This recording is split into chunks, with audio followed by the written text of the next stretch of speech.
انتخابات ہوں گے، انتخابات نہیں ہوں گے، لو ہو گئے انتخابات۔ اب کیا؟ اب پھر وہی دھاندلی، وہی مینڈیٹ چوری کا رونا دھونا۔ پاکستان کی جمہوریت سے ایک مرتبہ پھر اس پورے نظام کی اصل روح کھینچ لی گئی ہے۔ جمہوری نظام میں اگر کوئی چیز سب سے مقدس ہو سکتی ہے تو وہ صرف عوامی رائے اور عوام کا ووٹ ہی ہو سکتا ہے۔ باقی جو کچھ بھی ہے اس کے بعد ہے۔ چلیں آپ ہی بتائیں، اگر کسی ملک کا آئین اس ملک کے عوام کے ووٹ کو تحفظ نہ دے پائے تو پھر خود ایسے آئین کا تحفظ اور تقدس کیا کبھی ممکن ہو سکتا ہے؟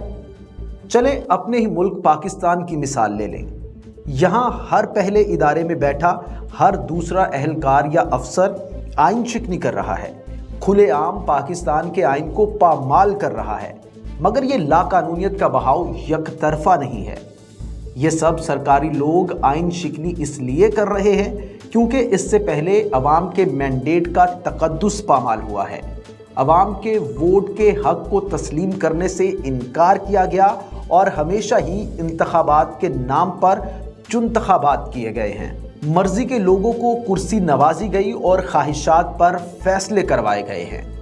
یوں تو پاکستان میں ہر انتخابی عمل پر سوالات اٹھتے رہے ہیں، مگر عام انتخابات 2024 میں شفافیت اور فری ول آف پیپل پر ایسی کاری ضرب لگائی گئی ہے کہ پاکستان کے پورے جمہوری عمل پر ہی خطرات کے کالے سائے منڈلانے لگے ہیں۔ انتخابات کی مشاہدہ کار پاکستان کی پہلی اور سب سے بڑی غیر سرکاری تنظیم فافن کی جانب سے بھی انتخابات 2024 پر سنجیدہ سوالات اٹھا دیے گئے ہیں۔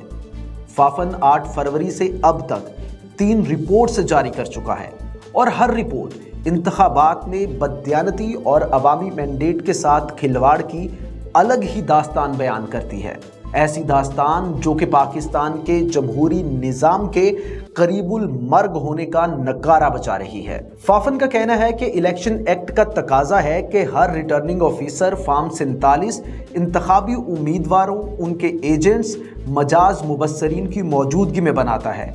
انتخابات 2024 میں 260 انتخابی حلقوں میں سے 135 کے آروز نے تمام قانونی تقاضے پورے ہی نہیں کیے۔ رپورٹ میں کہا گیا ہے کہ ریٹرننگ آفیسرز کے اس عمل سے انتخابی شفافیت کے لیے الیکشن کمیشن کی کاوشیں متاثر ہوئیں۔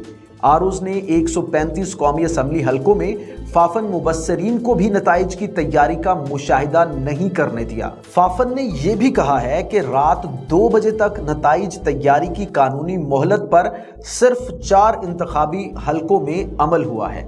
زیر مشاہدہ 80 حلقوں میں سے 42 میں تھیلے انتخابی امیدواروں یا ان کے ایجنٹس کے بغیر کھولے گئے ہیں۔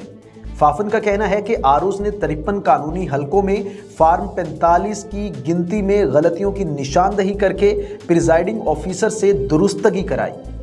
رپورٹ میں کہا گیا ہے کہ نتائج میں تاخیر سے متعلق وجوہات اور وضاحتوں کے باوجود تاخیر نے الیکشن عمل کو گہنا دیا ہے، جس کی وجہ سے انتخابات کی ساکھ پر سوالات اٹھ رہے ہیں۔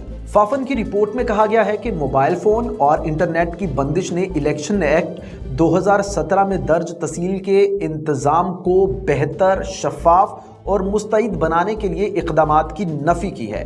اس قانون کے مطابق پولنگ ختم ہونے کے بعد رات 2 بجے تک تمام نتائج مکمل ہو جانے چاہیے تھے، لیکن اگر ایسا نہیں ہوتا تو اس وقت جتنے بھی نتائج آ چکے ہوں ان کو جاری کر دیا جانا چاہیے اور اس کے بعد دوسرے دن 10 بجے تک نتائج کو جاری کر دیا جانا چاہیے تھا، مگر ان الیکشن میں مقررہ ٹائم لائن پر عمل نہیں کیا گیا۔ فافن کے مطابق نتائج کے اعلان میں جو تاخیر ہوئی ہے اس کی وجہ سے الیکشن کی شفافیت کے بارے میں شکوک و شبہات بڑھے ہیں۔ فافن کے جائزے کے مطابق 8 فروری کو ووٹر ٹرن آؤٹ 47.6% رہا۔ الیکشن 2018 میں یہ شرح 52.1% تھی۔ فافن کی رپورٹ میں بتایا گیا ہے کہ الیکشن 2024 میں 6 کروڑ 6 لاکھ ووٹرز نے ووٹ کا حق استعمال کیا۔ الیکشن 2018 کی نسبت 58 لاکھ زائد ووٹر نے ووٹ ڈالے، مگر ووٹ ڈالنے کی شرح کم ہوئی ہے کیونکہ سال 2018 میں رجسٹر ووٹرز کی تعداد 10 کروڑ 60 لاکھ تھی، جبکہ الیکشن 2024 میں 12 کروڑ 86 لاکھ ووٹرز رجسٹرڈ تھے۔ ووٹر 10 لاکھ ہوں یا 10 کروڑ، 40% لوگ ووٹ کاسٹ کریں یا 80%، بات پھر وہی ہے، ان ووٹس کا احترام کیا جانا چاہیے، اور اگر ایسا نہیں ہوتا تو پھر یہ انتخابات، یہ آئین، یہ قانون سب ڈھونگ ہے، عوام کو ہانکنے کے لیے کسی بددیانت چرواہے کی چھڑی کے مترادف ہے، اور اس کا نتیجہ اور زیادہ خرابی کے سوا کچھ نہیں ہے۔ پاکستان بھی کئی دہائیوں سے اس خرابی کا ہی شکار ہے، اور اب یہ خرابی اس قدر بڑھ چکی ہے کہ پورا نظام زنگ آلود ہو کر اپنے ہی وزن سے دھڑن تختہ ہونے کو ہے۔ تو یہ تھی آج کی ویڈیو۔ مزید معلوماتی ویڈیوز دیکھنے کے لیے ہمارا چینل سبسکرائب کریں، پاکستان میں مستند معلومات شیئر کرنے کے مشن میں ہمارا ساتھ دیں۔